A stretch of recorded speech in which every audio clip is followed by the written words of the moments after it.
goobaha qadiimiga ee magaalada Muqdisho ayaa intooda badan waxa ka muuqanaya xilligan burbur aad u weyn oo ay ka dhaxleen dagaaladii dalka ka dhacay iyo colaadihii ka aloosnaa Muqdisho 20kii sano ee ugu dambeysay. halkani waa golihii murtida iyo madadaalada National Theatre-kii waxaana sida aad arkaysaan 20 sano kadib ka muuqanaya isbedel dhinaca muuqaalka ah iyo raabuq aad u fara badan oo dhinac walba ka hareeyay. guud ahaanba waxa maqan oo aan jirin noocyadii agab ee uu tiyaatarka qaranku lahaa. waxa la fiiqday saqafkii kore ee tiyaatarka iyadoo kuraastii uu lahaana ay yihiin kuwa waa hore la biliqaystay oo aan meelna lagu sheegin. sidoo kale waxa burbur caynkan oo kala ahi uu soo gaaray gurigii hooyooyinka xaruntii Akisfiore ee deegaanka u ahayd Tobolada Waabari ee qaranka oo maanta lagu xasuusan karo oo qura argada laga galo ilinka hore ee xaruntaasi. goobaha qadiimiga ee xusuusta leh ee magaalada Muqdisho ayaa waxa kamid ah xaafadda oo aweyska ee magaalada Muqdisho oo ay ku yaalaan dhismayaal qadiimi ah oo ka kooban carshaan iyo guryo gaagaaban. xaafadda oo aweyska oo dacalka ku haysa xeebta Geelaq iyo Mooldooro ayaa waxa ay caan ku tahay in maalmaha qaar gaar ahaan maalinta Jimcaha ay u soo dabaal tagaan qaar kamid ah carruurta magaalada Muqdisho oo iyagu xeebta isku ballansada xilliyada iskuulka iyo dugsigaba ay fasaxa ka yihiin. xaafadda aweyska ayaa sidoo kale waxa ay caan ku tahay ceel gacmeed aad u fac weyn oo ku dhex yaala gudaha xaafaddaasi waxaana taariikhda ceelkaasi iyo maraaxilada kala gedisan ay soo martay xaafadda oo aweyska inooga waramay Iikar Dheere Iikar oo kamid ah wax garadka ku dhaqan deegaankaasi. dhismaheeda qadiimaha waxa uu ka kooban yahay cariish iyo guryo hadda dhagaxa laakiin markeedii hore wuxuu ahaa cariish. ma fahamtay xaafaddaas awaabeedka 2 jeer la dumiyay lama kal la dumiyay mar 9 sano saa'id waaye oo waxaa markaas la geeyay ceel qalab soo naqadkii waa la soo naqdeen haddana waa la dumiyay waxaa la geeyay siif waxaa la yiraahdaa meesha hadda dekeda leh meesha hadda dekeda laga dhigay siif la yiraahdaa meesha deganayeen waa la soo celiyay xaafadii lagu soo naqay iyagoo la yiri macnaa xaaji Rajab dhul aniga la siiyo waxay yiraahdaan annaga maya waxaan nahay dad siimeen ah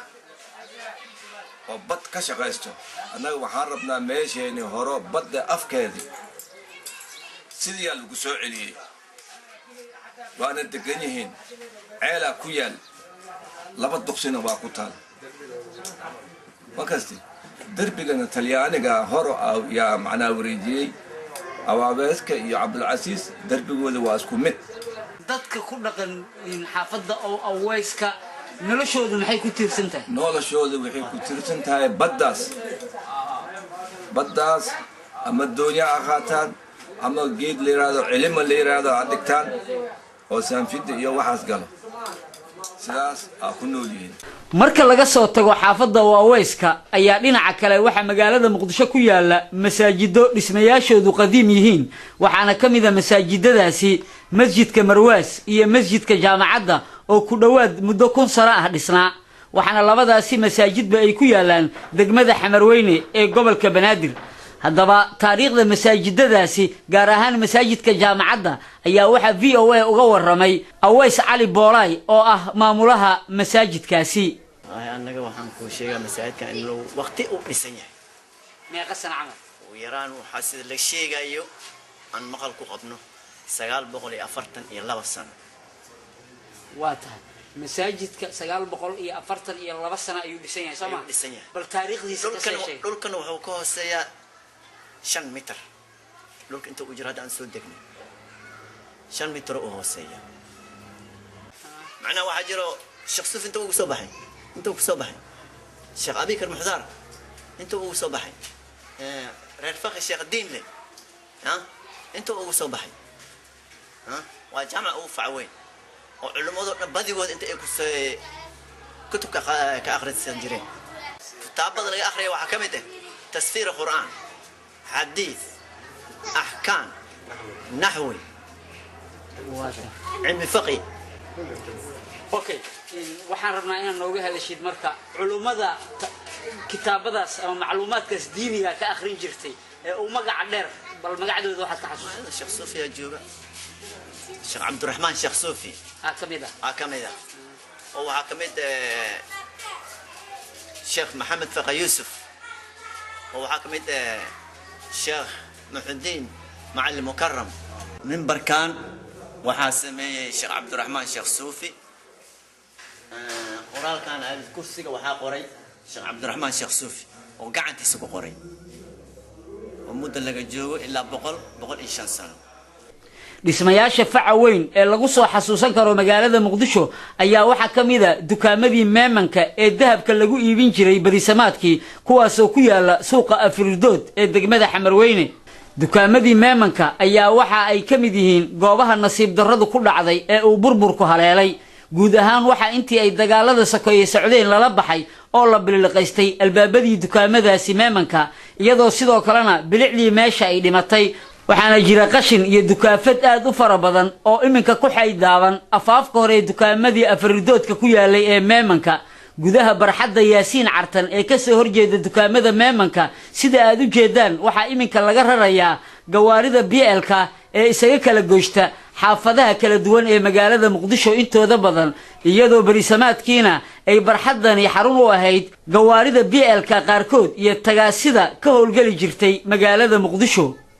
goobaha qadiimiga ee magaalada Muqdisho ayaa sidoo kale waxa kamida Hotel Al Uruba oo xilligan sida ka muuqata aan lahayn bilicdii iyo haybadii hore loogu yaqaanay Hotel Al Uruba ayaa sida idinka muuqata waxa dhinaciisa ka saameeyay burburkii iyo dagaaladii Muqdisho ka soconayay 20kii sano ee ugu dambeysay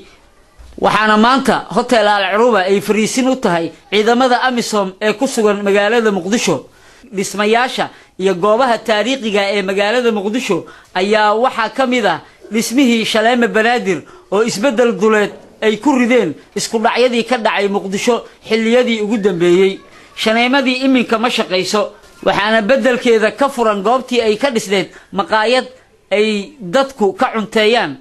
goobaha taariikhiga ah ee magaalada Muqdisho ayaa waxa kamida ekis bacadlihii dharka ee degmada Xamarweyne kaasoo kadib markii uu gubtay ay dib u habeyn ku sameysay dawladii Maxamed Siyaad Barre hase ahaatee nasiib darro lama calfan oo intii aan loo qaybin dadkii ay hantidoodu ku gubatay bacadlihii Xamarweyne ayaa waxa dhacay burburkii dalka waxaana goobtaasi badbaadiyay ilaa iminkana gacanta ku haya nin lagu magacaabo Cismaan Maxamed Cawaale Cismaan Baynoos waxaana uu VOA uga waramay qaabka uu u badbaadiyay xaruntaasi waad garan kartaa hanti dawlo ee badbaaday dadka markay aqligiisu lumay aqliga binu aadamku wax uu suureyn kara maahan hadda wax aan faahfaahin ama waraysi ku dhamayn karnana maahan balse waa wax u baahan inaan qoraal badan ka sameeyno ilaahayna hadda ayuu soo gaarsiiyay waan ku guuleysana inta badan inaan badbaadino haddana waxa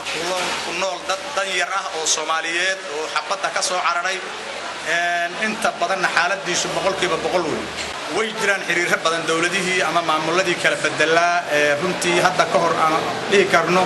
way guul daraysteen laakiin hadda rajada ugu fiican ayaanu isleenahay armay Soomaaliya ma garanaysaa bislaatay oo waqtigii bisaylka iyo horumarka ay ku socotaa wadadii ay uga bixilay dhibaatada badan gurigan ma dhihi karno hadda ka hor cid aan oran karno ama local ama muxuu ahaa ma garanaysaa qaab qaran cid noo timid oo mucaahida nagala gashay hadda ma jirto ka hor hadda se wada hadalna ayaa gobolka Banaadir noo socda gobolka Banaadir ujeedkiisu wuxuu yahay in uu dib u qaabeeyo dibna u howlgeliyo bilicdii magaalada Muqdisho si qaas ah bacadlaha Xamarweyne oo dad badan oo ganacsato ah ay ku soo barakaceen Xamarweyne ama ay muxuu ahaa soo bacleeleen ama ay soo aadeen ayay fikirkiisu wuxuu yahay in dib loo nooleeyo dadka qaxootigaana ma garanaysaa la maareeyo meel kale lagu maareeyo dhibaato kale ma jirto sidaas ayaa jirta waxaan oran karnaa ninka gubernatooraha gobolka Banaadir hadda ka ahay nin bisil oo aan oran karno raggii Muqdisho joogay oo loo wariska ah maahan waa nin aan oran karna aqligiisu aqli ma garanaysaa oo daras fiican ah fikir fiican aan ka aaminsanahay Cismaan Baynoos ayaa sidoo kale sheegay inay jiraan dad xilligan damac weyni uu ka hayo inay dhistaan afaafka hore ee bacadlahaasi barxadan waxay u dhaxaysaa ajabkii ceelgaabta la dhihi jiray iyo shaleema brandri ex bacadlihii hore iyo online barxadda u dhaxaysa waa baakin ama waa bilic magaalo qofba siduu u garanayo dawladdii waddanka maamulaysay oo dawlad xoog leh ka dambeyn ayaana dhistay sharciyeysayna inay ma garanaysaa oo baakinkii bacadlaha noqdo sidaas aawadeed kooxo aan dhihi karno waa damiir laawayaal ayaan dhihi karnaa ayaa dokumentiyaal forgery ah wata oo muxuu ahaa aan ahayn nidaamka adduunyada ka jira nidaam ka mid ah oo dhulboobkii ama muxuu ahaa dugaagnimadii ku bahaloobay boobkii hantida dawladda arrintaas ilaa 1990kii ilaa hadda oo 2011 aan ku jirno ayaa dagaal nagu socday hadba nuuc hadba mid qabiil mar mid kale oo muxuu ahaa kale siyaasadeed mar mid hogaamiye kooxeedyo marka arrintaas runtii dib badan ay nagu qaadatay haddana waxaan aad uga codsanaynaa dawladda federaalka mas'uuliyiinteeda kala bedelan sida wasaaradda arrimaha gudaha sida gubernatooraha gobolka Banaadir sida muxuu ahaa ma garanaysaa inta Soomaalinimada iyo wadaniyadu ay ku dambayso oo hambadi ka dhamaan inay arrintaas ka soo horjeestaan. Xasan Kaafi Qoyste VOA Muqdisho.